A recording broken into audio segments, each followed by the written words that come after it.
Hi children, 10th class, 3rd lesson transportation. Our next topic is lymphatic system. We generally observe what happens to our feet after overnight journey in sitting position without moving. We feel that our footwear is little tight. And in elders, it will be clear that the lower part of the legs will be swollen. And this stage is called edema. As blood flows through tissues, and through blood capillaries, some amount of fluids and certain solid materials are constantly flowing out of them at different junctions. And such materials are collected and sent back into blood circulation. We know that blood circulates in the blood vessels pushed by the heart. And from the heart it flows into the arteries and finally into the capillaries. To supply nutrients to the cells and through cells to tissues, the liquid portion of the blood with nutrients flow out of the capillaries, and this is called tissue fluid. And the tissue fluid flows through a system called as lymphatic system, which we are studying today. And the fluid mainly returns back into the bloodstream. Here the lymph is the vital link between blood and tissues, by which essential substances pass from blood to cells and excretory products from cells to blood. Blood is a substance which contains solid and liquid particles. Lymph is the substance that contains blood without solid particles. And the tissue fluid is lymph present in the tissues. And the liquid portion after formation of blood clot is serum. పిల్లలు జాగ్రత్తగా గమనించండి. బ్లడ్కి, లింఫ్కి, tissue ఫ్లూయిడ్కి ఉన్న difference ఏంటి? Blood అంటేనేమో అందులో solid particles ఉంటాయి, liquid particles ఉంటాయి. Lymph అంటే బ్లడ్లో ఏవైతే లిక్విడ్ పార్టికల్ ఉంటుందో ఆ లిక్విడ్ పార్టికల్ మొత్తం ఉంటుంది ఎక్సెప్ట్ సాలిడ్ పార్టికల్. అదే సీరం అంటే బ్లడ్ క్లాట్ అయిన తర్వాత ఆ పైన ఉన్న లిక్విడ్ పార్ట్ ఏదైతే ఉందో దానిని సీరం అని పిలుస్తాం. The muscles which are attached to the skeleton, that is skeletal muscles, act as pumps when they contract and help in pushing the lymph flowing in lymphatic vessels and the blood flowing in veins towards the heart. And the walls that are present in the lymphatic vessels and veins stop the reverse flow of blood. Already మనం circulation లెసన్లో చూసాము, one side flow మాత్రమే ఉంటుంది, the other side flow ఉండదు. Other side flow reverse డైరెక్షన్లో flow అవ్వకుండా valves ఉంటాయి. In the same way lymphatic వెజల్స్లో కూడా అలాంటి వాల్వ్స్ ఉంటాయి బ్యాక్వర్డ్ ఫ్లో ఆఫ్ బ్లడ్ని ఆపడానికి. Children, the next topic is evolution of the transportation system or circulatory system. In unicellular organisms like amoeba, the protoplasm shows natural movements and these movements are called Brownian movements, and because of which the nutrients and oxygen are distributed throughout the protoplasm equally. And the protozoans like sponges use seawater for transportation. Since the natural water currents are not reliable, the sponges create their own currents by beating of flagella that are present in their body.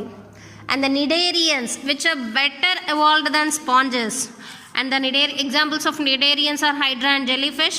These have developed blind sac-like gastrovascular cavity, which has taken up the functions of digestion and transportation of nutrients to each and every cell of the body. And in Platyhelminthes, for example Fasciola hepatica, the digestive system is highly branched and supplies the digested food to all the cells directly. And in these animals, the excretory system collects waste from each cell individually. In these organisms, most of the body is occupied by digestive and excretory system.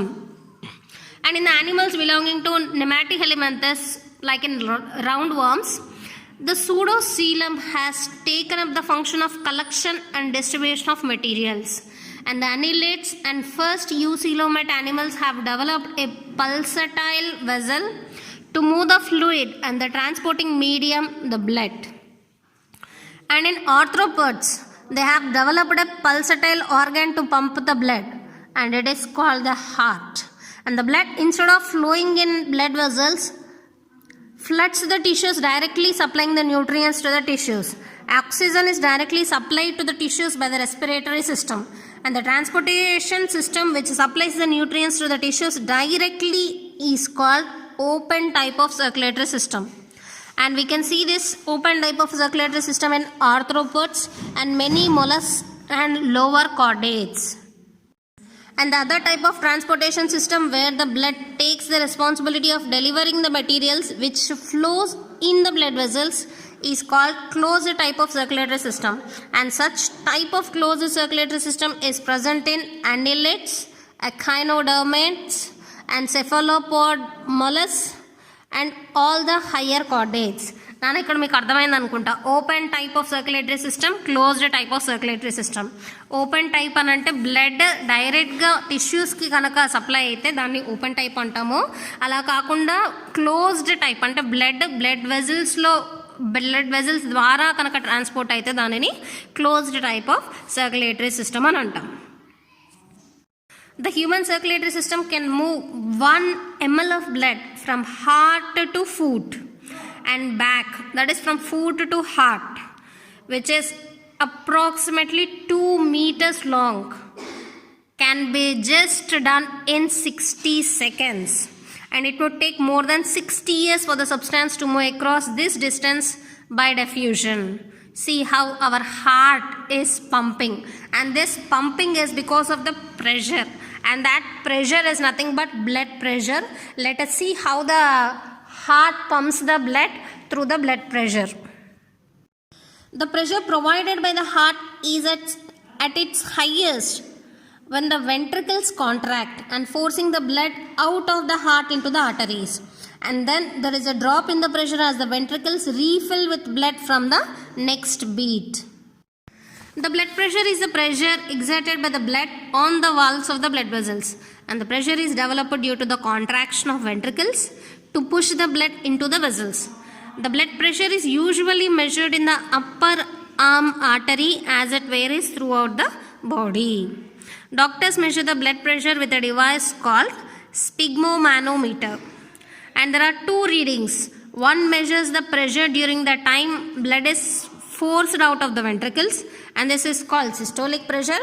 For a healthy young adult, it will be around 120 mm of Hg, and the second reading is taken during the resting period as the ventricles refilled with blood, and this is diastolic pressure, and it will be around 80 mm of Hg.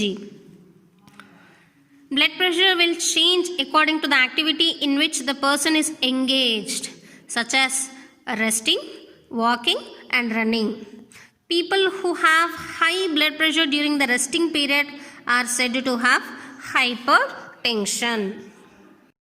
Children, the next topic is coagulation of blood. And we know that when we get an injury, the blood flows out of the wound for only a short time, and then the cut is filled with a reddish solid material, and this solid is called a blood clot. If blood did not clot, anyone with even a slight wound bleeds profusely. Let us see the stepwise process of blood coagulation. When the blood flows out, that is when an injury happens, the platelets release an enzyme called thrombokinase, and the thrombokinase acts on another substance present in the blood called prothrombin. This will converting it into thrombin. అంటే ప్రోథ్రోంబిన్ని థ్రోంబిన్గా మార్చడానికి థ్రోంబోకైనేజ్ అనే enzyme help చేస్తుంది అనమాట.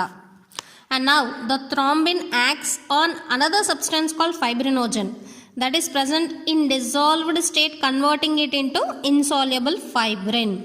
Fibrinogenని ఫైబ్రిన్గా మార్చడానికి thrombin help చేస్తుంది. And the blood cells entangle in the fibrin fibers forming the clot.